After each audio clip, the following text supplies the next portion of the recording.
제가 북한을 처음 방문했을 때 여러 가지 생소한 용어에 이해를 못한 적이 많았습니다. 그 대표적인 게 이제 처음 북경에서 평양 가는 고려 항공을 탔는데 여느 항공사처럼 승무원이 와가지고 손님들한테 음료수를 묻지 않습니까? 음료수 마시겠습니까? 그래서 뭐가 있냐고 물었더니 뭐 이렇게 많지도 않아요. 그런데 그 중에 단물이 있다는 게 단물. 그래서 내가 단물이라는 게 저게 뭔가 설탕을 단물인가?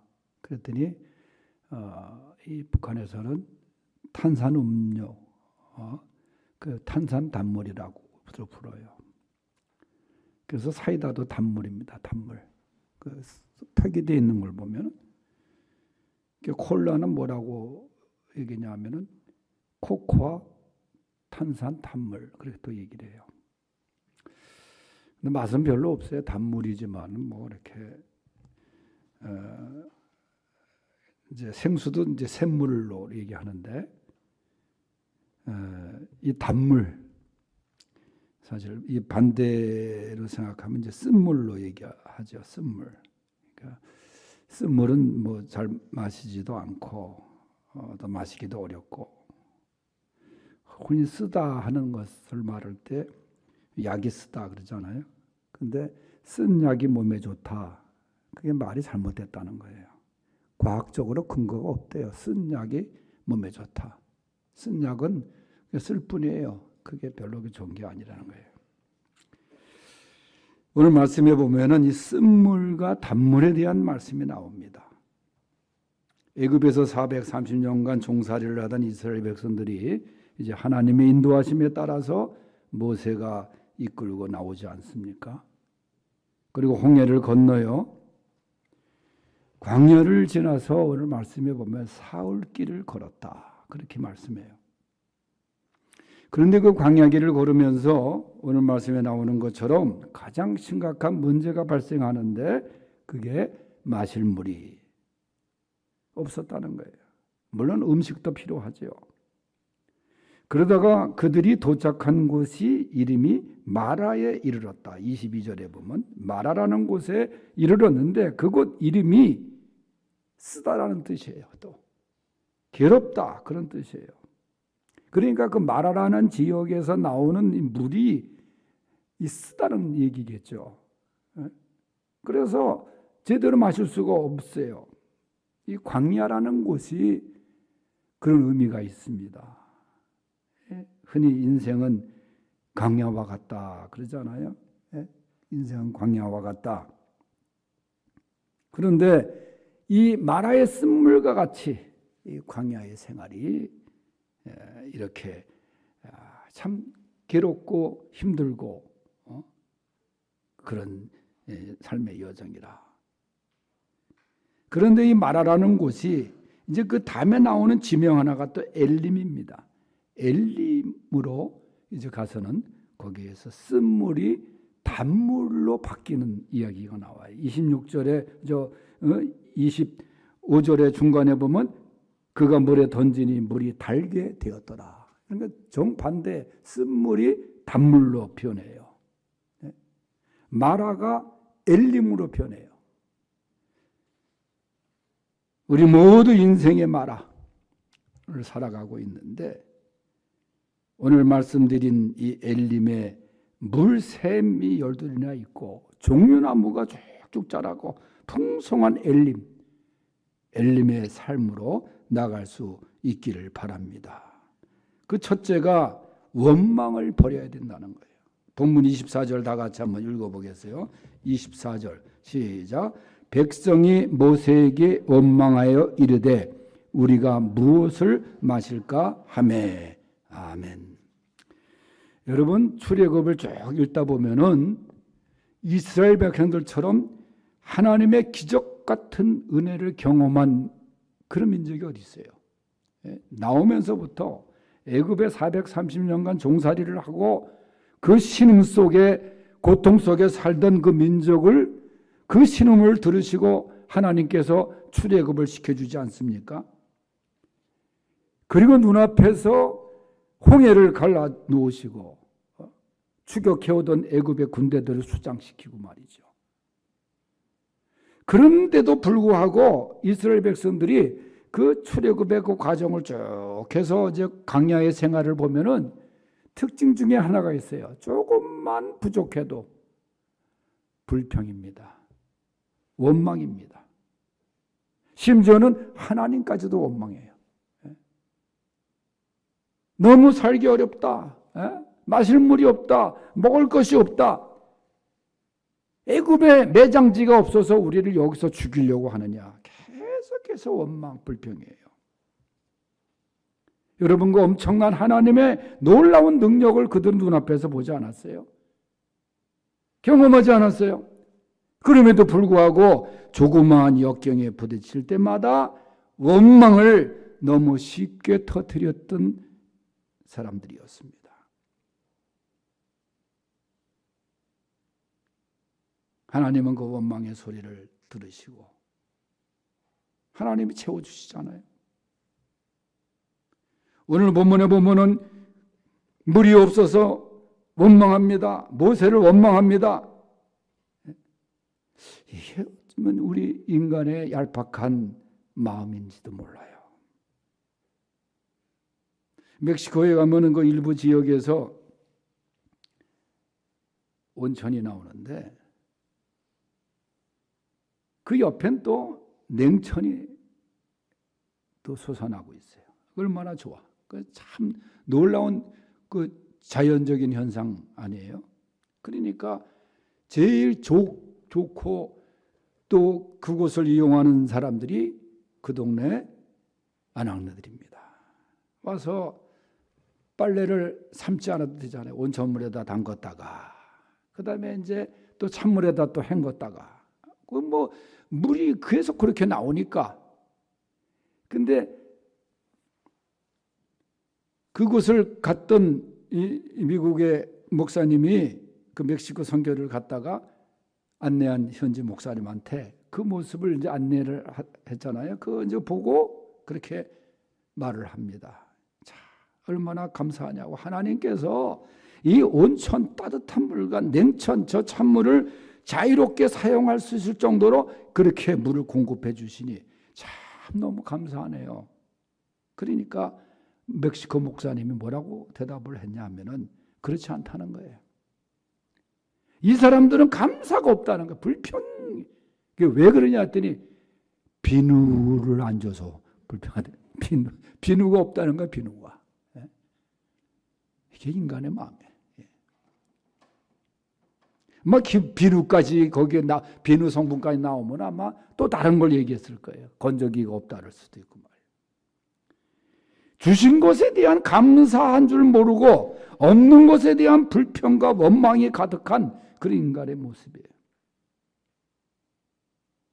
여러분, 우리는 이러한 원망, 불평 다 내려놔야 됩니다.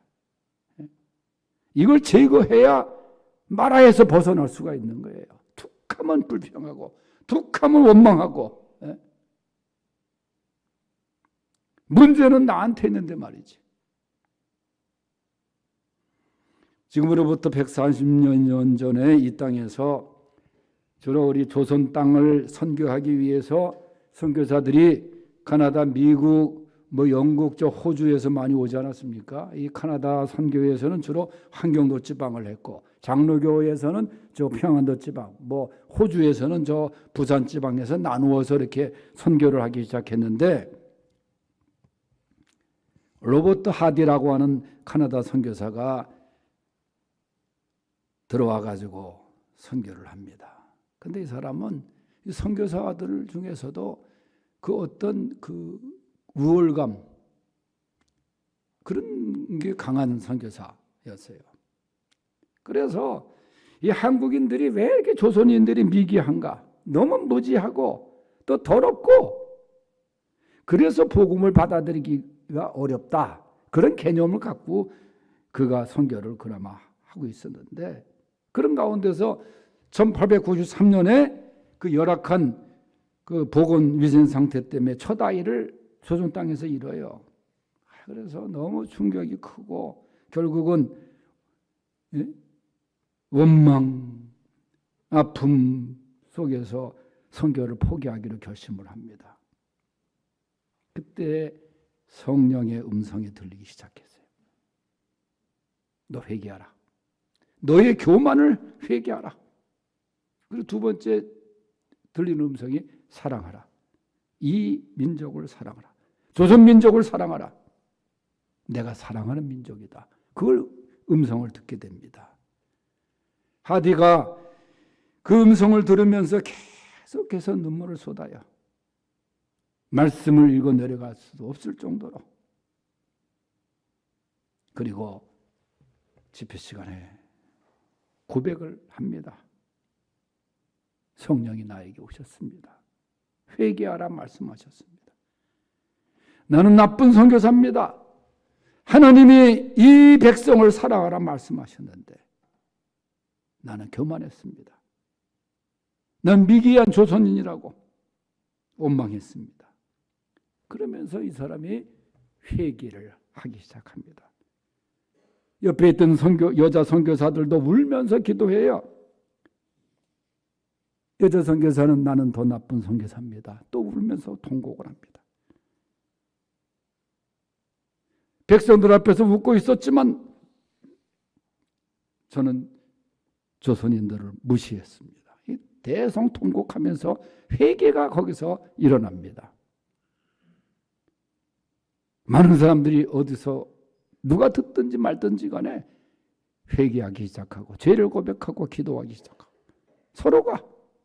그래서 사도행전 2장의 사건이 그때 시작이 돼요. 한국 교회사에 보면은. 이것이 1907년도 평양 대부흥의 시발점이 된 겁니다. 한경대에서 보러 가서. 그때의 핵심이 뭐냐? 내가 제일 많이 그리고 앞장서서 불평하고 원망하고 그래서 원망했던 죄를 회개하고 그게 시작이에요. 여러분, 원망은 말합니다. 찬송과 감사는 엘림입니다. 지금까지 원망의 마라에서 우리가 살아왔다고 하면 누구를 원망하고 부모 원망하고 환경 원망하고 친구를 원망하고 심지어는 나 자신도 원망하는 경우도 얼마나 많았습니까? 원망을 버려야 엘림으로 들어갈 수가 있어요. 회개함으로 마라에서 엘림의 인생을 살아가는 성도들이 되시기를 바랍니다. 두 번째는 기도해야 됩니다. 25절 말씀에 보니까 모세가 여호와께 부르짖었더니 여호와께서 그에게 한 나무를 가르치시니 그가 물에 던지니 물이 달게 되었더라. 그렇게. 사실 지도자로서 모세는 백성들의 원망을 일축하면서 꾸짖을 수도 없고 또 동조해서 함께 하나님을 원망할 수도 없잖아요. 이때 모세가 한 일이 뭡니까? 이 문제를 해결하기 위해서 한 일이 바로 여호와께 부르짖는 기도였습니다. 여호와께 부르짖었다. 여러분, 부르짖는다고 할 때 이 기도는 간절한 기도입니다. 바디메오가 부르짖어서 예수께 외치지 않았어요? 간절한 기도를 말하는 거예요. 간절한 기도는 하나님이 더 들어주십니다.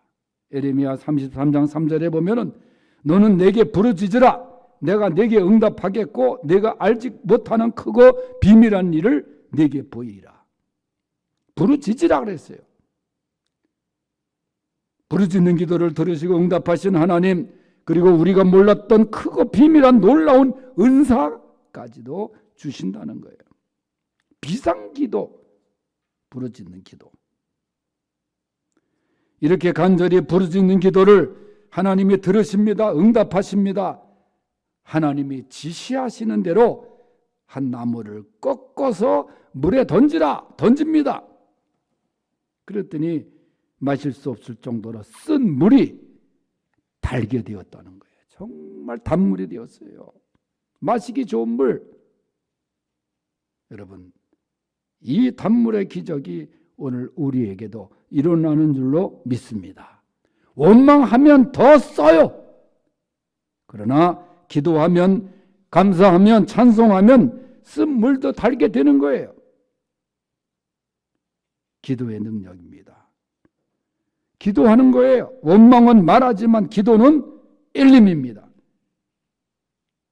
자기 마음대로 사는 사람은 마라의 인생을 살 수밖에 없어요. 평생 마라에서 벗어날 수가 없어요. 그러나 하나님을 바라보고 하나님께 부르짖고 기도하는 사람은 반드시 엘림에 이르게 되는 것입니다. 여기에서 한 나무를 던지지 않았어요. 예수 그리스도의 십자가의 능력을 상징하는 말씀이기도 해요. 예수님의 십자가의 능력을 힘입어서 하나님께 부르짖는 기도의 사람이 되어서 엘림의 인생을 누리시기를 축원합니다. 세 번째는 순종해야 된다는 거예요. 본문 26절에 보면은 이르시되 너희가 너희 하나님 나 여호와의 말을 순종하고 그러잖아요. 내 계명에 귀를 기울이면, 내 규례를 지키면 내가 애굽 사람에게 내린 모든 질병 중 하나도 너희에게 내리지 아니하리니 나는 너희를 치료하는 여호와니라. 하나님의 말씀과 규례에 대한 순종의 촉구를 말씀하고 있는 거예요. 하나님은 순종을 원하십니다. 순종이 제사보다 낫다고 성경은 말씀합니다. 오늘 순종할 때에 질병에서 깨끗이 치료하신다. 여호와 라파 치료하시는 하나님이신데 하나님께 순종하면 질병뿐만 아니라 죄와 죽음에서 자유케 하시고 깨끗이 치료해 주신다. 여러분, 치료받기 위해서 순종하는 것이 아니라 순종하면은 치료해 주시는 거예요. 말씀에 순종하세요. 치료의 은혜를 경험합니다. 순종하는 자에게 오늘 엘림의 복을 주시잖아요. 27절에 보면 엘림의 이 말씀에 보면은 물샘 12, 그 단물이 나오는 샘이 12개나 있고 종려나무가 70그루나 있고, 여러분 이렇게 풍성한 엘림의 축복을 하나님이 예비하시고 우리를 인도하시는 거예요. 우리가 출애굽 후에 쭉 보면 엘림까지의 여정을 보면은 애굽의 고센 땅에서 람세, 숫꽃, 에담, 바알스본, 홍해, 수두강야, 마라, 그 다음에 엘림이 아닙니까? 마라 너머에 엘림이 있었던 거예요. 마라는 사실 과정이었어요. 여러분, 우리의 삶은 엘림의 삶입니다. 하나님의 은혜가 있는 곳입니다. 축복이 있는 곳입니다. 엘림의 12과 70이 상징하듯 완전한 휴식, 완전한 안식이 우리에게 주어지는 것입니다. 마라에서 엘림으로 다 나가는 우리 성도들이 되십시다. 기도하겠습니다.